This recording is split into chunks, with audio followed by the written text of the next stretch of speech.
Hello जय हिंद, नमस्कार दोस्तों। आप सभी का स्वागत है आपके अपने YouTube channel online GK free classes में। आज के इस वीडियो में हम एसएससी एमटीएस 2024 के एग्जाम के लिए 32वां मॉडल पेपर लेकर आए हैं, जिसके अंदर हम बहुत ही शानदार क्वेश्चनों को कवर करेंगे और ये सभी क्वेश्चन आपके एसएससी एमटीएस 2024 के एग्जाम के लिए इंपॉर्टेंट रहेंगे। इसलिए इस 32वें मॉडल पेपर को आपको कंप्लीट देखना है और इस 32वें मॉडल पेपर के एंड में आपको बताना है कि आपके टोटल कितने क्वेश्चन है सही होते हैं। और भाई 32 मॉडल पेपरों से पहले 31 मॉडल पेपर भी हम पहले करवा चुके हैं। यदि अभी तक आपने 31 मॉडल पेपरों को नहीं देखा है तो उन 31 मॉडल पेपरों को आप प्लेलिस्ट के अंदर जाकर देख सकते हो। तो चलिए शुरू करते हैं आज के इस 32वें मॉडल पेपर को बिना देरी के। पहला प्रश्न है आप सभी के सामने, नीचे दी गई श्रृंखला श्रेणी में प्रश्नवाचक चिन्ह के स्थान पर कौन से अक्षर आएंगे। यानी कि पहला प्रश्न आप सभी के सामने लेटर सीरीज से संबंधित प्रश्न दिया गया है और आपसे पूछा गया है कि इन प्रश्न चिन्हों के स्थान पर कौन से अक्षर आएंगे। तो ऐसे प्रश्न को आप कैसे सोल्व करेंगे तो वो देखिए, यानी कि जब भी आपको लेटर सीरीज दिया जाए तो सोल्व कैसे करते हैं। तो सबसे पहले आपको क्या करना है, लेटर सीरीज के अंदर देखना है कि आपको कौन कौन से लेटर दिए गए हैं। तो यहां पर देखिए हमें दिया गया है एन, एन के बाद में ए के बाद में एम, एम के बाद में बी के बाद में एल, एल के बाद में सी और सी के बाद में पूछा गया है कि इन प्रश्न चिन्हों के स्थान पर कौन से लेटर आएंगे। तो ऐसे प्रश्न को आप सोल्व कैसे करेंगे मेरे भाई, तो वो देखिए सबसे पहले यहां से इनको हटा देते हैं। यहां पर देखिए पहला तरीका तो आपको क्या देखना है, यहां पर कितने प्रश्न चिन्ह दिए गए हैं, 2 प्रश्न चिन्ह दिए गए हैं। और जब आपको 2 प्रश्न चिन्ह दिए जाएं तो लेटर सीरीज सोल्व करते हैं कैसे, यानी कि एक लेटर छोड़ के एक लेटर को। जैसे यहां पर हम सोल्व करेंगे कैसे, यहां पर देखिए एक लेटर छोड़ेंगे तो पहला क्या है एन, एन से कहां पर चलेंगे एम पर, एक लेटर छोड़ देंगे ए को, तो एन से एम पर जाएंगे। तो यहां पर देखिए एन कितने नंबर पर आता है, तो एन आता है 14 नंबर पर और एम आता है 13 नंबर पर। यानी कि 14 से क्या हो रहा है 13, तो यहां पर क्या हो रहा है -1। ठीक है, फिर इसी प्रकार से देखिए m से आगे चलेंगे एक लेटर छोड़ के आगे, तो m से आगे क्या है l है। तो यहाँ पर देखिए m आता है 13 नंबर पर, l आता है कितने नंबर पर 12 नंबर पर। तो 13 से क्या हो रहा है 12, तो यहाँ पर भी क्या हो रहा है -1। अब आगे हमें क्या करना है, l से हमें एक लेटर छोड़ के अगले लेटर पर चलना है। अगले लेटर के स्थान पर क्या है प्रश्न चिन्ह, और प्रश्न चिन्ह के स्थान पर आने वाला लेटर हमें ज्ञात करना है। तो हुआ क्या है, यहाँ पर देखिए n से m कैसे आया -1 करके, फिर देखिए m से l कैसे आया -1 करके। ठीक है, अब सेम इसी प्रकार से आगे भी हम क्या करेंगे -1 करेंगे। तो 12 में से -1 करेंगे तो कितना आएगा 11, यानी कि 12 से क्या हो रहा है 11। ठीक है, अब 11 नंबर पर कौन सा लेटर आता है, तो सर 11 नंबर पर आता है के। तो पहले प्रश्न चिन्ह के स्थान पर भरेंगे के, यानी कि यहाँ पर पहली सीरीज कैसे चल रही है -1 करके -1 करके। अब क्या, अब दूसरी सीरीज बच गई तो दूसरी को सोल्व करेंगे। जैसे यहाँ पर देखिए पहले क्या है ए से क्या है हो रहा है बी, ए आता है 1 नंबर पर, बी आता है 2 नंबर पर, तो यहाँ पर क्या हो रहा है +1। ठीक है, समझ में आ रहा है, हाँ सर। फिर देखिए बी से क्या हुआ है सी, तो बी से सी कैसे होगा, तो बी में भी हम +1 कर देंगे, तो यानी कि बी से क्या हो जाएगा सी, यानी कि बी से अगला लेटर आता है सी।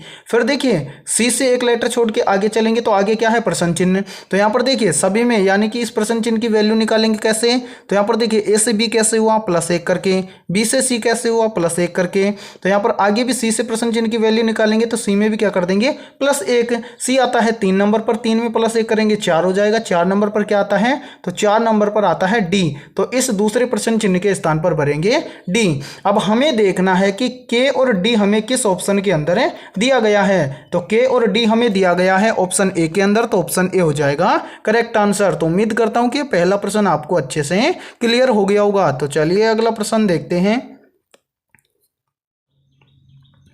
दूसरा प्रश्न है आप सभी के सामने, नीचे दिए गए विकल्पों में से संबंधित संख्या को चुनिए। यानी कि दूसरा प्रश्न आप सभी के सामने एनालॉजी से संबंधित प्रश्न दिया गया है और आपसे पूछा गया है कि इस प्रश्न चिन्ह के स्थान पर आने वाली संबंधित संख्या को चुनिए। तो ऐसे प्रश्न को आप एसएससी एमटीएस के एग्जाम में फटाफट से कैसे सोल्व करेंगे, तो वो देखिए मेरे भाई। सबसे पहले तो यहाँ पर देखिए, यहाँ पर इस प्रश्न चिन्ह के स्थान पर आने वाली संबंधित संख्या को कैसे ज्ञात करेंगे। तो सबसे पहले हम देखेंगे कि एम के से यहाँ पर 169/121 कैसे लिखा गया है। यानी कि जिस प्रकार से एम के से यहाँ पर 169/121 लिखा गया है, सेम इसी प्रकार से हम बताएंगे कि जे एच से यहाँ पर क्या लिखा जाएगा। तो यहाँ पर देखिए मेरे भाई, ऐसा प्रश्न जब भी आपको एग्जाम में दिखे तो घबराना नहीं है। सोल्व कैसे करेंगे वो देखिए।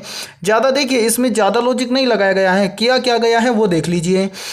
सबसे पहले यहाँ पर देखिए क्या है, m है और फिर क्या है, k है। तो यहाँ पर देखिए किया क्या गया है, सबसे पहले इनका नंबरिंग किया गया है। m कितने नंबर पर आता है, तो सर m आता है 13 नंबर पर।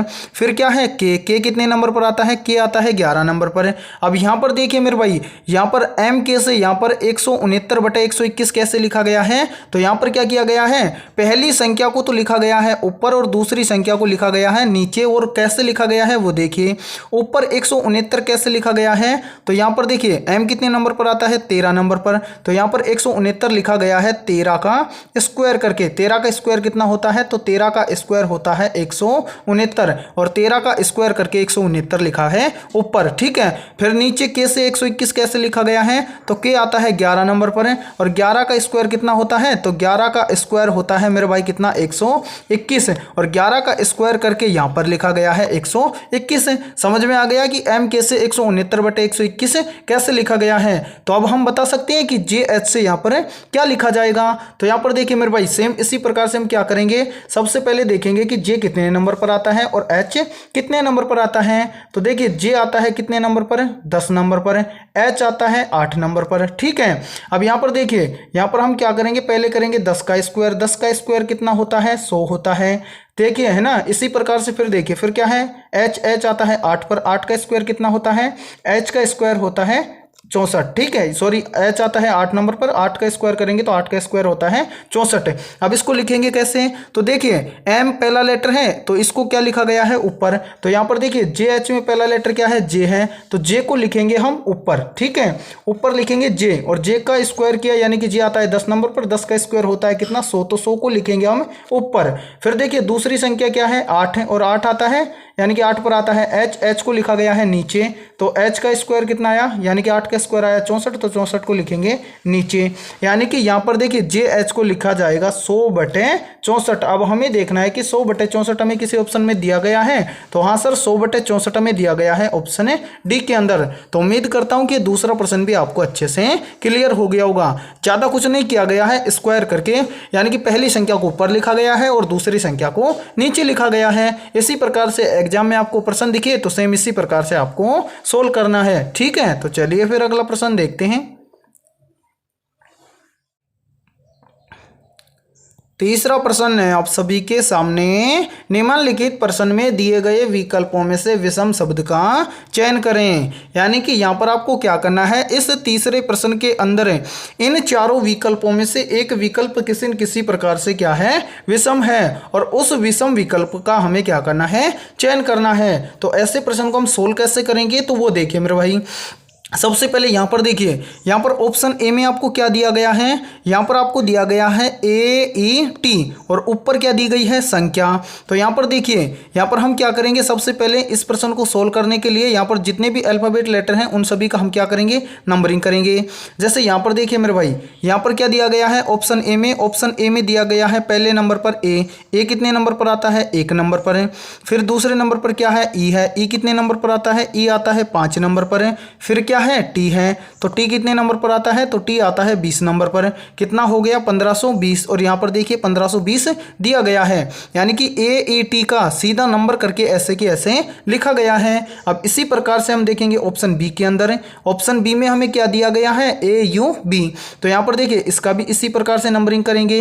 तो यहाँ पर देखिए ए कितने नंबर पर आता है, 1 नंबर पर आता है। यू कितने नंबर पर आता है, तो सर यू आता है 21 नंबर पर।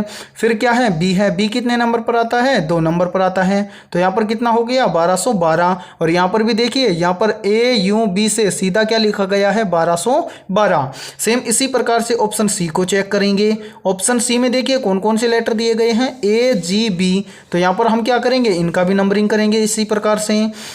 तो यहाँ पर देखिए मेरे भाई ए आता है कितने नंबर पर, 1 नंबर पर है। जी कितने नंबर पर आता है, तो सर जी आता है 7 नंबर पर है। फिर क्या है, बी है, बी कितने नंबर पर आता है, 2 नंबर पर है। तो यहाँ पर देखिए कितना हो गया, 172, यानी कि ए जी बी इसका भी सीधा नंबर करके ऐसे के ऐसे लिखा गया है 172 है। अब सेम इसी प्रकार से हम क्या करेंगे, ऑप्शन डी को चेक करेंगे। ऑप्शन डी में क्या क्या दिया गया है, ऑप्शन डी में दिया गया है ए सी बी।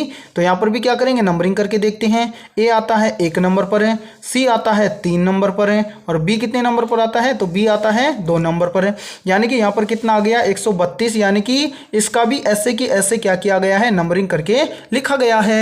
यानी कि नंबरिंग के लॉजिक के आधार पर हम इस प्रश्न को सोल्व नहीं कर सकते हैं। तो अब दूसरा तरीका क्या लगाएंगे मेरे भाई, तो वो देखिए, यानी कि ऐसे तरीके से यदि ये प्रश्न सोल्व ना हो तो दूसरा तरीका लगाया जाता है। दूसरा तरीका क्या है वो भी देख लीजिए। तो सबसे पहले यहाँ से इनको हटा देते हैं।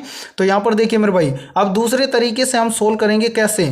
सबसे पहले यहाँ पर देखिए ऑप्शन ए में, देखिए ऑप्शन ए में क्या क्या अल्फाबेट लेटर दिए गए हैं, तो यहाँ पर दिया गया है ए ई टी, ठीक है। इसी प्रकार से ऑप्शन बी में देखिए, ऑप्शन बी में दिया गया है ए यू बी। सेम इसी प्रकार ऑप्शन सी में देखिए, ऑप्शन सी में दिया गया है ए जी बी। फिर देखिए ऑप्शन डी में क्या दिया गया है, तो ऑप्शन डी में दिया गया है ए सी बी। तो यहाँ पर अलग कैसे देखेंगे, तो वो देखिए मेरे भाई, ऑप्शन बी में देखिए, ऑप्शन बी में देखिए पहले नंबर पर ए है, उसके बाद में क्या है, लास्ट में बी है, यानी कि फर्स्ट में ए है, लास्ट में बी है। फिर देखिए ऑप्शन सी में, ऑप्शन सी में पहला अल्फाबेट लेटर ए है, और लास्ट का अल्फाबेट लेटर क्या है, बी है, यानी कि पहला लेटर, यानी कि ऑप्शन बी में देखिए मेरे भाई समझिए, ऑप्शन बी में पहला लेटर क्या है, ए है, लास्ट का लेटर क्या है, बी है। सेम इसी प्रकार से ऑप्शन सी में देखिए, ऑप्शन सी में पहला लेटर ए है और लास्ट का लेटर क्या है, बी है। सेम इसी प्रकार से ऑप्शन डी में देखिए, ऑप्शन डी में भी पहला लेटर क्या है, ए है, और लास्ट का लेटर क्या है, बी है। लेकिन ऑप्शन ए में देखिए, ऑप्शन ए में पहला लेटर क्या है, ए है, और लास्ट का लेटर क्या है, टी है। तो यहाँ पर टी के स्थान पर क्या आना चाहिए था, बी आना चाहिए था। तो यहाँ पर ऑप्शन बी, ऑप्शन सी और ऑप्शन डी ये तीनों तो क्या हैं, समान हैं, क्योंकि इनके फर्स्ट के अंदर ए है और लास्ट के अंदर बी लेटर है। से यानी कि इसी प्रकार से ऑप्शन सी में भी ऐसे ही है, ऑप्शन डी में भी ऐसे ही है। लेकिन ऑप्शन ए में क्या है, इन तीनों से अलग है, इसलिए इन सभी में से विषम विकल्प हो जाएगा कौन सा, ऑप्शन ए, और आपका करेक्ट आंसर भी हो जाएगा ऑप्शन ए। तो उम्मीद करता हूं कि ये तीसरा प्रश्न भी आपको बहुत अच्छे से क्लियर हो गया होगा, ठीक है। तो ऐसे इस प्रश्न को सोल्व किया जाता है। तो चलिए फिर प्रश्न समझ में आ गया है तो अगला प्रश्न देखते हैं। चौथा प्रश्न है आप सभी के सामने, यदि पी आई एन ई को एस एल क्यू एच लिखा जाता है तो ए टी ई को किस प्रकार लिखा जाएगा। यानी कि चौथा प्रश्न आप सभी के सामने कोडिंग डिकोडिंग से संबंधित प्रश्न दिया गया है। तो ऐसे प्रश्न को आप एग्जाम में सोल्व कैसे करेंगे, तो वो देखिए मेरे भाई। सबसे पहले यहाँ पर आपको क्या बोला गया है, यहाँ पर आपको बोला गया है कि पी आई एन ई, इसको क्या लिखा गया है, इसको लिखा गया है क्या, एस एल क्यू एच। तो सबसे पहले आपको यहां पर देखना है कि पी आई एन ई से एस एल क्यू एच कैसे लिखा गया है। तो यहां पर हम क्या करेंगे, सबसे पहले यदि ऐसे नहीं समझ में आए तो आपको क्या कर लेना है, मैंने काफ़ी बार बताया है कि लेटर नहीं समझ में आए तो आपको नंबरिंग कर लेना है, और नंबरिंग आपको क्या करने होंगे, याद करने होंगे। जैसे यहाँ पर देखिए पी है 1 नंबर पर, तो पी आता है कितने नंबर पर, 16 नंबर पर है। फिर क्या है आई, आई कितने नंबर पर आता है, तो आई आता है 9 नंबर पर है। फिर क्या है एन, एन आता है कितने नंबर पर, 14 नंबर पर है। फिर क्या है ई, ई आता है 5 नंबर पर है। सेम इसी प्रकार से यहाँ पर देखिए एस एल क्यू एच है, तो इन सभी का भी हम क्या कर लेंगे, नंबरिंग कर लेंगे। जैसे पहले क्या है एस है, एस आता है कितने नंबर पर, 19 नंबर पर है। फिर क्या है एल है, एल कितने नंबर पर आता है, तो सर एल आता है 12 नंबर पर है। फिर क्या है क्यू है, क्यू आता है कितने नंबर पर, 17 नंबर पर है। फिर क्या है एच, एच आता है 8 नंबर पर है। अब यहाँ पर देखिए 16 से कितना हुआ है, 19, तो 16 से 19 कैसे हो जाएगा, तो 16 में +3 कर देंगे तो 16 और 3 कितना हो जाएगा, 19 से, ठीक है। फिर देखिए 9 से कितना हुआ है, 12, तो 9 से 12 कैसे हो जाएगा, तो यहाँ पर देखिए यहाँ पर भी हम यदि 9 के अंदर +3 कर दें तो 9 और 3 कितना हो जाएगा, 12 हो जाएगा।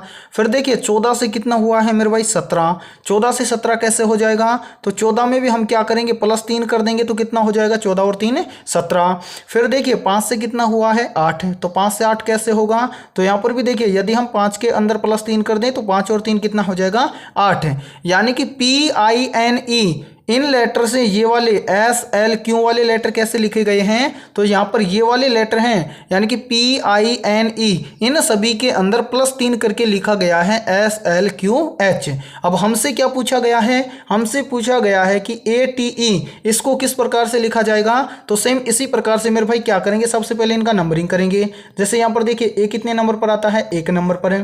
फिर क्या है टी टी कितने नंबर पर आता है, टी आता है 20 नंबर पर है। फिर क्या है ई कितने नंबर पर आता है, तो ई आता है 5 नंबर पर है। अब यहाँ पर देखिए इन सभी में +3 हुआ है, तो यहाँ पर भी हम क्या कर देंगे, +3 कर देंगे, यानी कि यहाँ पर भी +3, यहाँ पर भी +3। तो यहाँ पर देखिए यहाँ पर भी क्या कर देंगे, +3 कर देंगे, इसमें भी +3 कर देंगे और इसमें भी क्या कर देंगे, +3 कर देंगे। एक में +3 करेंगे तो कितना हो जाएगा, 1 और 3 4 हो जाएगा। 20 में +3 करेंगे तो 20 और 3 कितना हो जाएगा, 23 हो जाएगा। और यहाँ पर देखिए 5 और 3 कितना हो जाएगा, 8 हो जाएगा। अब 4 नंबर, 23 नंबर और 8 नंबर पर कौन कौन से लेटर आते हैं ये हमें ज्ञात करना है। तो यहाँ पर देखिए 4 नंबर पर आता है अल्फाबेट लेटर डी। 23 नंबर पर क्या आता है, तो 23 नंबर पर आता है सर डब्ल्यू। 8 नंबर पर क्या आता है, तो 8 नंबर पर आता है एच, यानी कि ए टी ई को लिखा जाएगा डी डब्ल्यू एच। अब हमें देखना है कि डी डब्ल्यू एच हमें किसी ऑप्शन में दिया गया है, तो हाँ सर डी डब्ल्यू एच हमें दिया गया है ऑप्शन सी में, तो ऑप्शन सी हो जाएगा करेक्ट आंसर। तो उम्मीद करता हूं कि ये चौथा प्रश्न भी आपको अच्छे से क्लियर हो गया होगा। तो चलिए फिर अगला प्रश्न देखते हैं। 5वां प्रश्न है आप सभी के सामने, उस वैनारेख का चयन करें जो दिए गए वर्गों के बीच संबंध को सर्वोत्तम रूप से दर्शाता है। यानी कि ये 5वां प्रश्न आप सभी के सामने वेन डायग्राम से संबंधित प्रश्न दिया गया है और आपसे पूछा गया है कि कार, महासागर और मनुष्य का सही वैनारेख कैसा बनेगा।